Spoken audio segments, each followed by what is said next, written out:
Okay, I'm making this video for those of you who are interested in getting your hair procedure done in Tijuana, Mexico, or just anywhere in Mexico in general. I did 4 to 5 months of extensive research, and I've hardly found any videos or testimonials regarding getting your transplant done in Mexico. I mean, there was a few, but not much. So in order for you to avoid doing all the research I did, I'm going to try to make these series of videos so you can also learn and see my progress. First off, I went through this company called Qunomedical, and they recommended this place right here. It's called Hair Restoration, or Hair Med Restoration, and they're located in Tijuana, Mexico. Once again, there's the phone number if you're interested. You can tell them Fred sent you. But anyway, I just wanted to, this is day 7, so you can look at right here. There's still some scabs, and let me show you the donor area. All in here, look at, after 1 week it's almost fully grown. And let's see, first of all, so let me tell you a little bit about the procedure. It took about 9 to 10 hours. Of all the research I did, that's one thing I failed to do, was to figure out how much time a hair transplant procedure would take. I think on average it takes 8 to 12 hours, but in my case I got 1,500 grafts, and it took about 8.5 hours or so.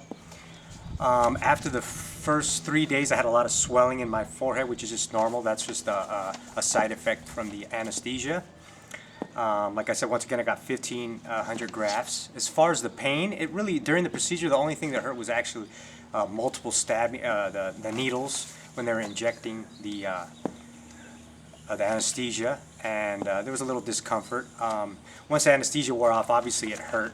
Mainly the back part of the donor area hurt a lot, and it made sleeping very uncomfortable. They gave me, I don't have it on me, but they gave me one of those pillows that wrap around your neck.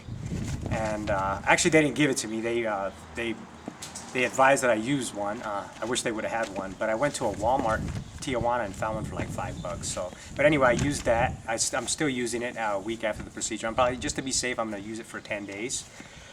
Let's see. As far as, I don't know if I'm a workout fanatic, so that was probably the hardest part, was just staying away from working out. Some doctors recommend 3 to 4 days at the minimum. Others say 7 to 14. My doctor, I believe, said around that 7 to 14. I started working out yesterday after 7 days, and everything felt fine. I didn't go too hard. I just did running. I didn't do any kind of bench press where I could, where my donor area was exposed.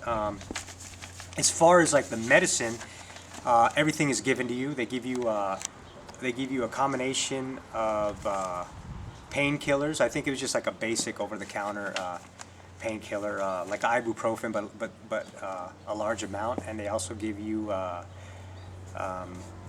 think it was naproxen, or something like that. But anyway, they give you that. They give you the shampoo. I didn't shampoo for. I waited. I think you could shampoo after a couple days, but I waited 3 to 4 days just to be conservative. You just basically get a bunch of shampoo. You lather up. You put it on your head. You leave it on for like 5 minutes. And then you just rinse it off really lightly. You don't want it. You don't want like a hard. You don't want the shower head coming full blast, exposing your grafts.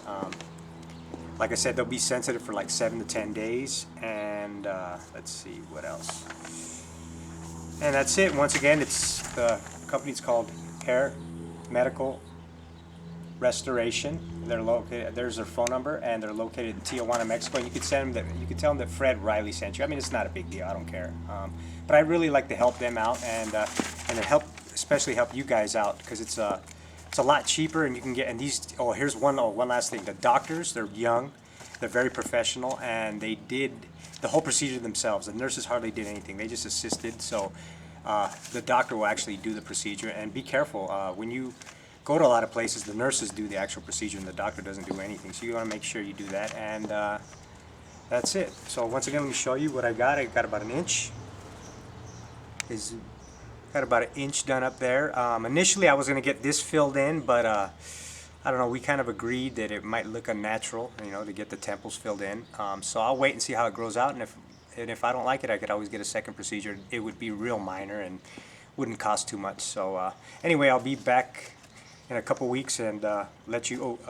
One last thing too. There's another thing. This is a diagram I got off Hairliciously, and a thank you to them. But this is what you want to look for if you want your forehead. On average, it's anywhere from 6 to 7.5 centimeters. And then here's the temples. Let me get you another diagram here. And if you look, there's about a 2 centimeter space between the sideburn and the actual temple, and then another 2 to 3 centimeters between the eye and the top part of your temple area, and that's about it. Anyway, I'll see you in the next video.